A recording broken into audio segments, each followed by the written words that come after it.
วันชูชีนี่มาแล้วมื้อนี้มาฮอตแล้วทำแอน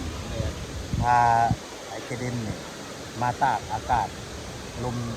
เย็นๆอยู่ทำแอนเฮลโลไว้มีน้ำตกตาด้วยนะมันเลย เพราะว่าถ้าไม่มายามฝนจะมีน้ำตกตาดเด้อเสียงน้ำตกตาดอยู่ทำแอนเนาะประมาณเดือน7 เดือน 8แล้วจะมีน้ำตกตาดน้ำธรรมชาติไหลออกมาจะถ้ำไหลออกมาจะทำแอนนี่อยู่ใสอยู่เมืองพระแกกแขวงขมวนเนาะมาลินมาเที่ยวได้แต่ว่าหลังจากเข้ามาแล้วเขาจะมีห่มเย็นอยู่นี่เนาะจะห่มเย็นสบายเย็นแท้เลยเย็นแท้ๆเลยแหละเนาะเข้ามาแล้วจะเห็นมีโอนทรายนี่โอนทรายนี่อีกนี่คนน่ะอันนี้จริงแล้วเนาะแต่บอกให้ป่วยแห้งเพราะว่ามันจะตกอันนี้งานตกล่ะนั่นคือเป็นน้ำตกตาดธรรมชาติเนาะน้ำตกตาดธรรมชาติที่ทำนางแอน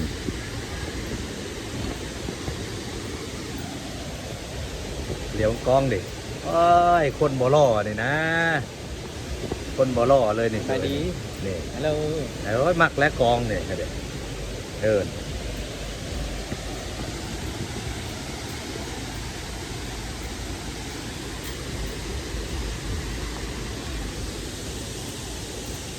ฮอดแล้วทำนางแอน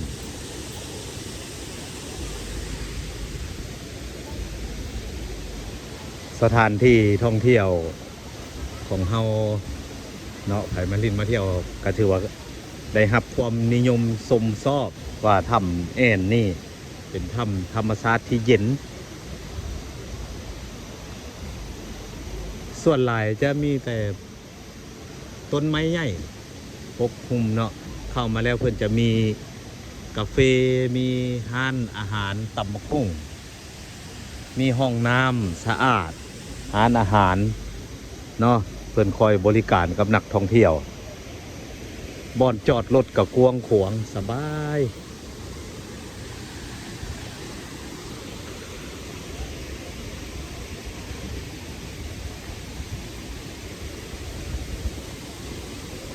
เลี้ยวไปทางหน้าพุทธจะเป็น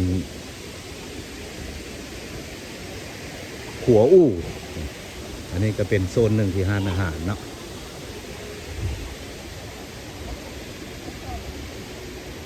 ขัวอู้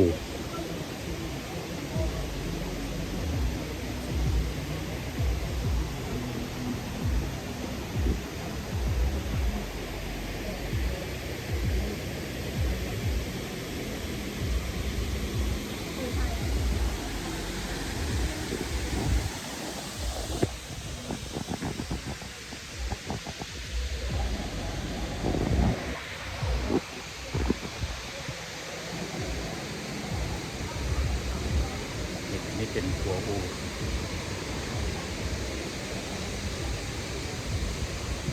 คักหลายเนาะก็ถือว่ามาเที่ยวมาชมเด้อทำแอนอยู่เมืองตะแคกแข่งขมวนออกจากตัวเมืองตะแคกกับโบไกเนาะประมาณอยู่16-17 ลักนี่ประมาณนี่แหละเนาะโบไก่เนาะออกจากตะแคกนี่อยู่นี่ก็มาพาเดี๋ยวมากินลมชมวิวโหนเบอร์บักอ้ายยังสบายเลยใครมักอากาศเย็นๆธรรมชาติสดๆจะมาทำเองเนาะอันนั้นให้ฮุกนี่รวดบักอ้ายกันว่าเรื่องให้ฮุกแล้วก็แจ๊กเลย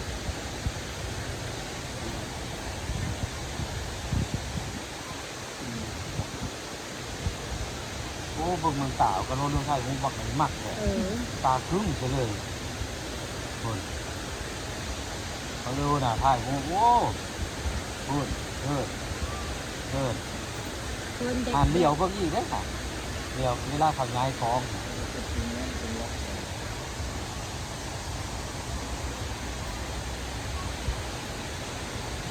คือแบบมีมดถูกส่ง ตรงยังแบด ส่งยังแบดยังรอ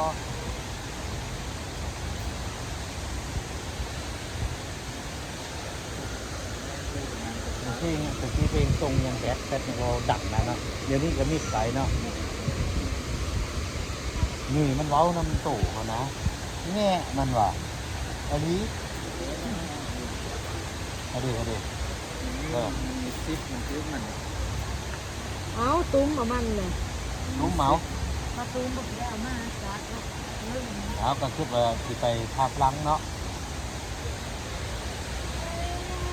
มันมีซิปเนี่ยมันเก็บ เออ ยางนุ่มบ่อาการ เอาก็ตุ้มตุ้มผมมีที่นี้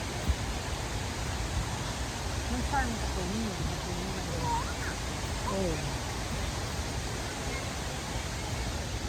ยางแบด แม่ย่างแม่ย่างออกหนีมันหูได้อากาศไม่ได้อยากให้แม่อุ้มนะเพราะตอนนี้มันอากาศจะเย็นเนาะถ้าแม่นี่อากาศเย็นอยู่พอ30 นาทีมันจะหนาวเล็กน้อยแบบเราต้องมีแนวซุ้มเนาะกันไว้เพื่อยาน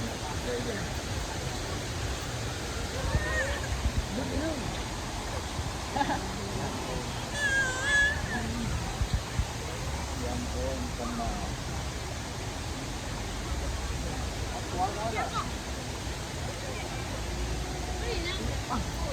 เฮ็ดจะดีด้วยมันอะไรนี่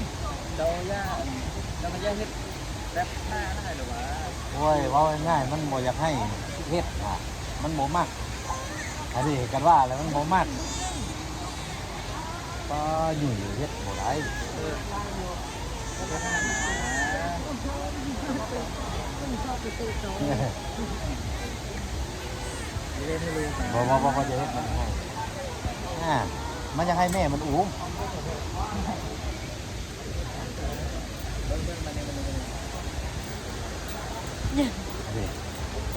เอออันนี้คือเซตหัววัดเดียวแล้ว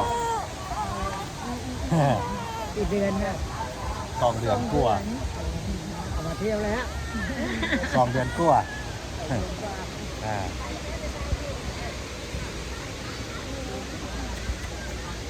เที่ยวแล้วตัวนิดนึง วันนั้นสิพาไปสกุลอีกได้นี่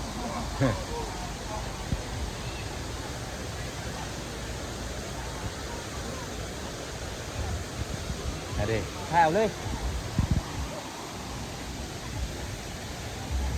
ถ้าเราเรื่องถ่ายรูปตากล้องกันเลย ซื้อเดียวไปซื้อเดียว แต่เรื่องถ่ายรูปตากล้องใช่วิดีโอได้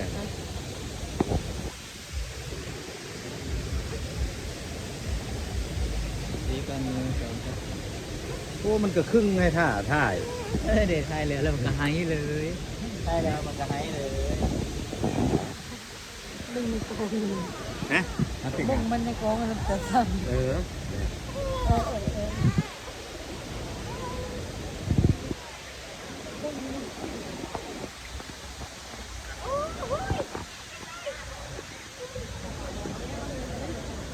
ถ่ายเอาอีก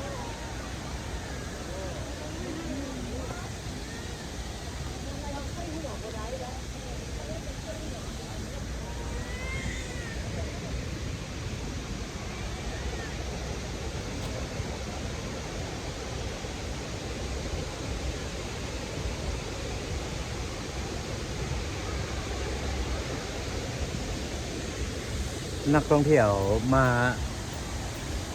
ทำแอนเมื่อนี้สวนหลายจะเป็นพี่น้องเพื่อนบ้านเขาเนาะพี่น้องทางฝั่งไทย มาเที่ยวบ้านค่อยหลายๆเนี่ยเด้อมาเที่ยวทำแอนบ้านค่อยมีหลายบ่อนเนาะบ่อนเที่ยวจะเป็นลักๆต้นๆเนี่ยก็คือทำนางแอนและก็ ผู้พาม่านเมืองคูนคำแล้วทางไปยมราชก็มีหลายบ่อนเนี่ยมีเขื่อนเทินน้ำโซเทินหินบูนเทินสองเนาะไปยมราชกัน ขึ้นไปทางหน้ากายแล้วก็ไปมีท่าลั่งเนาะท่าลั่งก็งามธรรมศาสตร์งามแต่ก็ออกใส่ลักเศร้าไปทางไปภูพาม่านเนาะย่ำฝนในคันเที่ยวท่าฝรั่งในย่ามนี้เข้าบ่ได้เนาะที่นี่ก็ยังบ่สิไปท่าฝรั่งแต่ว่าเข้าบ่ได้ว่าน้ำท่วมเนาะท่าฝรั่งเข้าบ่ได้ย่ำฝนนี่มีท่าฝรั่งเข้าบ่ได้แล้วก็บ่มั่นใจทาดพรเนี่ยเข้าได้บ่ทาดเมืองพรนะเนาะยามนี่ก็บ่มั่นใจว่าสิไปได้หรือบ่ได้เนาะแขวงขมวนก็มีหลายบ่อนเนาะบ่อนท่องเที่ยวมีหลายเนาะหลายเพราะว่าแขวงเฮามันส่วนหลายก็เป็นภูผาธรรมชาติภูหินปูนหลายเนาะถ้าแม่นออกไปทางมหาไซยมราชหลายคันอยู่ในตัวเมืองท่าแขกก็มีอยู่ทางอยู่แคมป์ของเพราะว่าเมืองท่าแขกนี้ติดทางแคมป์ของซึ่งกับนครพนมเนาะเมืองท่าแขกก็มีพระธาตุสีโคตะบองพระธาตุเมืองเก่าเนาะสามารถไปนมัสการได้เนาะแคมป์ของก็มีเสาหลักเมืองของเมืองท่าแขกเนาะก็เดี๋ยวชมได้อันนี้ที่ผู้ค้าอยู่นี่ก็เป็นถ้ำนางแอ่นเนาะถ้ำลักๆถ้ำนางแอ่นอย่าลืมมาเที่ยวมาชมเด้อพี่น้องเด้อผู้ใดอยู่ไกลหรือว่าอยู่ตั้งแขวงเราเชิญมาเที่ยวบ้านค่อยเด้อเอาคลิปหน้าพอกันใหม่มื้อนี้ขอจบสำนีเด้อขอบใจอย่าลืมกดไลค์กดแชร์แล้วก็ติดตามทางซ่องกิโลลูกสีโคตรเนี่ยเด้อขอบใจ